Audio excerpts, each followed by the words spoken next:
जय हिंद दोस्तों, मैं शुभम आप सभी का एक बार फिर से स्वागत करता हूं आपके अपने YouTube channel HD dream institute में। आशा करता हूं कि आप स्वस्थ होंगे, मस्त होंगे और जबरदस्त तरीके से आपकी पढ़ाई भी चल रही होगी। तो बिना किसी देर के चलते हैं आज के टॉपिक की तरफ। इससे पहले कि पार्ट 1 पहले ही हो चुकी है, खिलजी वंश के बारे में हम बात कर रहे हैं। पार्ट 1 पहले ही हो चुका है।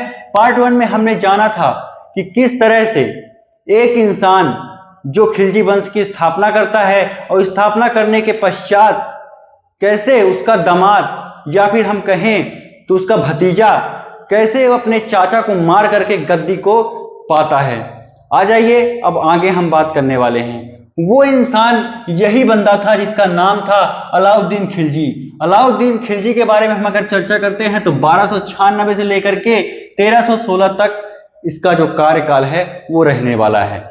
सबसे पहले हम बात करेंगे कि ये जो इंसान है इसके बचपन का नाम क्या था। देखिए, बचपन का नाम कुछ भी हो सकता है, चुन्नू, मुन्नू, पिंकू, टिंकू, है ना। आप अगल बगल देखते होंगे, छोटे छोटे बच्चे हैं, आपका ही कुछ नाम रहा होगा पहले, चिन्नू, मिन्नू, पिंकू।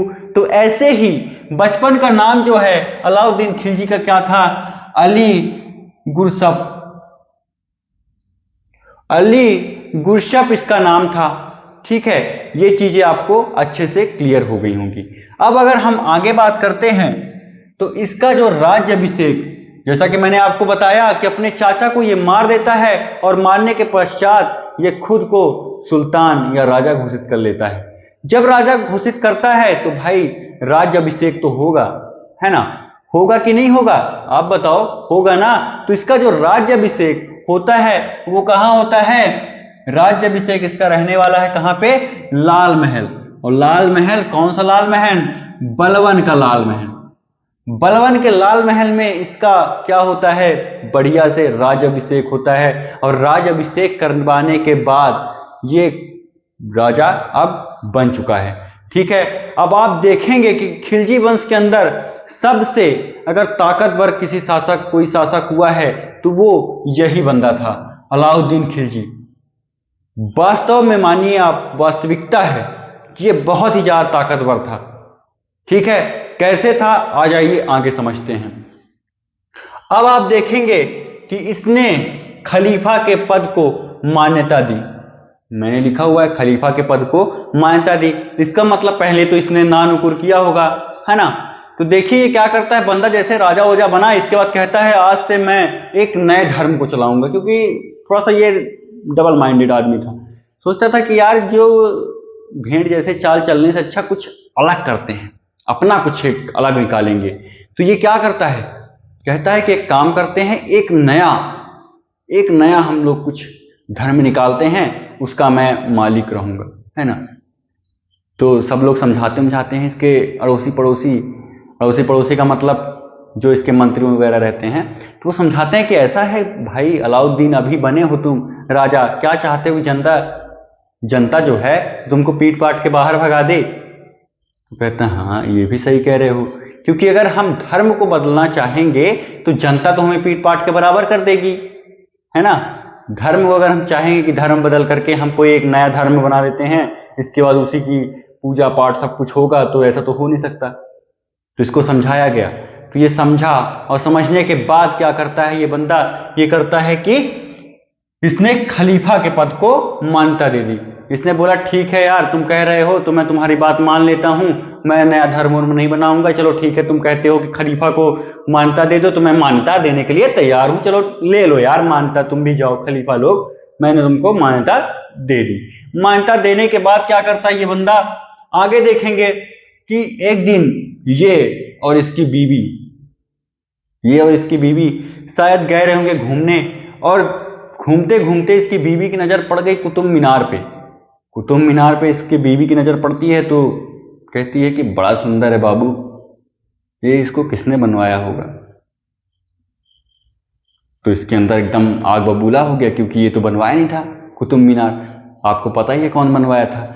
इस आग बबूला हो गया, कहता कोई बनवाया होगा, तुमसे क्या मतलब। और दूसरे दिन फटाफट से दूसरे दिन ही कहता है अपने ऐसे मंत्रियों से, कहता है कि ऐसा है कि जस्ट उसके बगल में, जस्ट कुतुब मीनार के बगल में एक काम करो, कुछ ही दूर पे तुम क्या करो, एक नई मीनार बनवाओ, उसका नामकरण मैं करूंगा। ठीक है, तुम निकलो पहली फुर्सत में, जाओ बनाओ एक ठो। चेस्ट बगल में क्या किया इसने, एक मीनार बनवाई। अब मीनार चाहता तो ये कुतुब मीनार की तरह बनवाना था, लेकिन उस टाइम के क्या थे, जो इंजीनियर थे थोड़ा सा गड़बड़ थे, गड़बड़ निकल गए, ठेकेदार था इसका गड़बड़ निकल गया। क्या किया कि बनाया तो नीचे से ठीक ठाक स्ट्रक्चर, लेकिन ऊपर जल्दी ही बंद कर दिया, शेप अच्छे से नहीं दे पाया।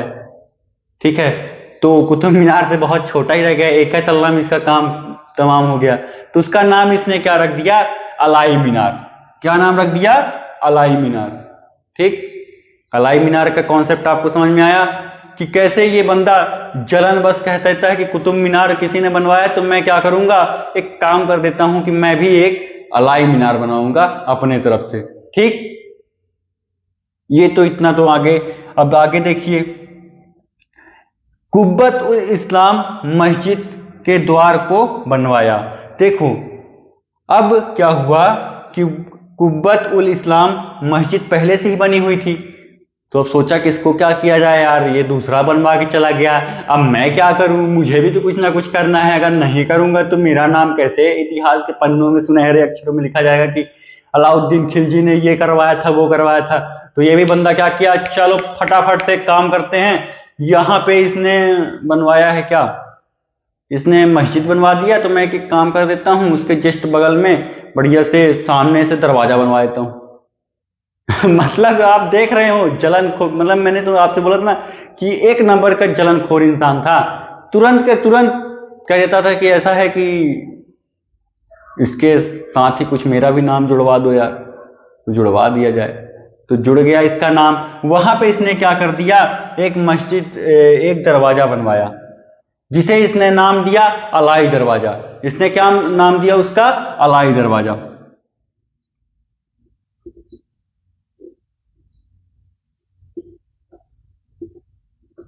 ठीक है, ये कहां बनवाया था, कुब्बत उल इस्लाम मस्जिद। कुब्बत उल इस्लाम मस्जिद है। ठीक, उसको क्या किया, पैक करवाया, चारों तरफ बाउंड्री करवा दिया। इसके बाद बाउंड्री करवाने के बाद सामने एक तो दरवाजा लगवाया, उसी का नाम रख दिया अलाई दरवाजा। चलो ठीक है, तुम चारों तरफ से पहले ही बाउंड्री करवा दिया, कूद के जाओगे क्या, जब जाओगे तो सामने तो नाम पढ़ोगे ना कि कौन बनवाया है। तो वही तो चाहता था बंदा कि मेरा नाम पढ़ा जाए, सब लोग मुझे जाने, तो जानने लगे लोग, है ना। तो इसने क्या किया, अलाई मीनार बनवाया और अलाई दरवाजा बनवाया। चलो आगे देख लेते हैं।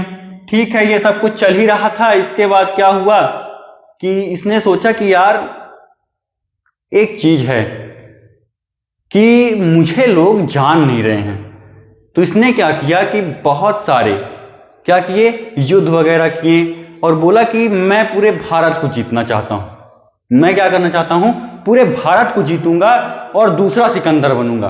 क्या बनूंगा, दूसरा सिकंदर। वो पूरी दुनिया को जीतना चाहता था, मैं पूरे भारत को जीतना चाहता हूं। ठीक, तो इसने क्या किया, अपने आप को क्या बताया इसने, द्वितीय सिकंदर। क्या बता दिया अपने आप को, द्वितीय सिकंदर अपने आप को कहा था ये बंदा।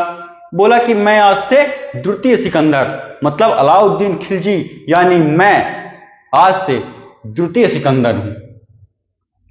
वो सिकंदर भारत जीतना चाहता था, सॉरी भारत नहीं, पूरा विश्व जीतना चाहता था, लेकिन मैं अलाउद्दीन खिलजी क्या करूंगा, पूरे भारत को जीतूंगा। ठीक है, यहां पे इसका हो गया, इसने भाषण वोषण दिया। अब बोला कि भारत तो जीतूंगा, ठीक है, लेकिन उसके लिए क्या होना चाहिए, बढ़िया से सेनाओं को कपड़ा वगैरह देना पड़ेगा। कपड़ा वपड़ा जब सेना पहनेगी तब तो लगेगी कि हाँ, अब यहां से अगर कहीं से बगल से निकल जाएगी तो क्या कहेगा कि हाँ भाई अलाउद्दीन खिलजी की सेना जा रही है। नहीं तो पहले के टाइम पे क्या था कि जो इसके चाचा वाचा थे तो वैसे ही किसी को भी सेना में भर्ती कर लिए और बढ़िया से जो लगोट वगोट पहन के आया था उसी में चलो चलो लड़ाई करने चलते हैं ना। इसने क्या किया कि अब ड्रेस लगवा दिया, एक ड्रेस लगवा दिया कि भाई सभी लोग जितने अलाउद्दीन खिलजी की सेना है सभी ये ड्रेस पहन के चलेगी। ब्लैक कलर का हो, ब्लू कलर का हो, जो भी कलर का हो, ड्रेस का प्रावधान इसने ला दिया। ठीक है, और ड्रेस का जब प्रावधान लाया इसके बाद क्या बोला कि ड्रेस व्रेस तो हो गया, काम खत्म हुआ। इसके बाद इसके सेनाओं के बीच में आपस में लड़ाई झगड़ा होने लगा, है ना। लड़ाई झगड़ा किस लिए हो रहा था कि भाई ये घोड़ा मेरा है, ये घोड़ा मेरा है, ये घोड़ा मेरा है। एक दूसरे को बोलने लगे कि ये वाला घोड़ा मेरा है, ये वाला घोड़ा मेरा है। तो ये बोला कि ऐसा है कि एक काम करते हैं कि घोड़े को दागने की प्रथा लाते हैं, कि जैसे ही किसी का घोड़ा है, मान लीजिए इस वाले व्यक्ति का घोड़ा है, तो इसके बटालियन, मतलब बटालियन का इन द सेंस कि 4-5 लोगों का समूह जैसे बना दें कि 100-200 लोग इसी में रहेंगे, और ये इसका नाम मैंने रख दिया टीम ए। टीम ए के सेनाओं का ये वाला मोहर लगा दिया, टीम ए वाला, टीम बी वाला, टीम सी वाला। तो ऐसे करके ये टीम इसने क्या करा, गठित कर दिया और घोड़ा को दागने की प्रथा शुरू की थी। ये आपको याद रखना है कि घोड़ा को दागने की प्रथा किसने चलाई थी? तो अलाउद्दीन खिलजी ने। और सेनाओं को ड्रेस देने का काम किसने किया था? अलाउद्दीन खिलजी ने। ये आपको अच्छे तरीके से याद रख। अब ये इंसान इतना सब कुछ करने के बाद कहता है कि ये सब तो ठीक ठाक हो गया, मेरे सैनिक वैनिक भी बढ़िया हो गए हैं, अब घोड़ा उड़ा का भी प्रबंध कर दिया, लड़ाई झगड़ा भी नहीं होगा, चलो अब आगे करते हैं कुछ काम। ठीक है, आगे करने के चक्कर में ये क्या किया? सबसे पहले बोला कि जो इल्तुतमिश ने जो जमीन वमीन दे दी थी दान में, उसका क्या, उसको अब वापस लेके आओ भाई, क्योंकि हमें भारत को जीतना है। अगर भारत को जीतना है तो क्या होगा? पैसे की जरूरत पड़ेगी। पैसे की जरूरत पड़ेगी तो ज्यादा टैक्स लेना पड़ेगा। ज्यादा टैक्स कैसे आएगा? जब जमीन मेरी हो जाएगी। जब जमीन मेरी हो जाएगी तब पैसे मिलेंगे भाई। जितना भी दान दी गई जमीनें थी उसको क्या करो, वापस लेकर के आओ। जो सेनाओं को दिया था ना इल्तुतमिश दान में, दान क्या कहेंगे, वो सेना काम करती थी उसके लिए, तो वो दे दिया था ना, तो वो वाली सारी जमीनें क्या करो, वापस लेकर के आओ मेरे पास। ठीक है, तो इसने क्या किया, जमीनों को वापस ले लिया। इसको इसने क्या कहा? खालसा। क्या कहा? खालसा। ठीक, इतना आपको अच्छे तरीके से याद रखना है। अब आ जाइए आगे देख लेते हैं कि फिर कहा कि ठीक है ये सब कुछ तो हो गया, अब क्या करा जाए।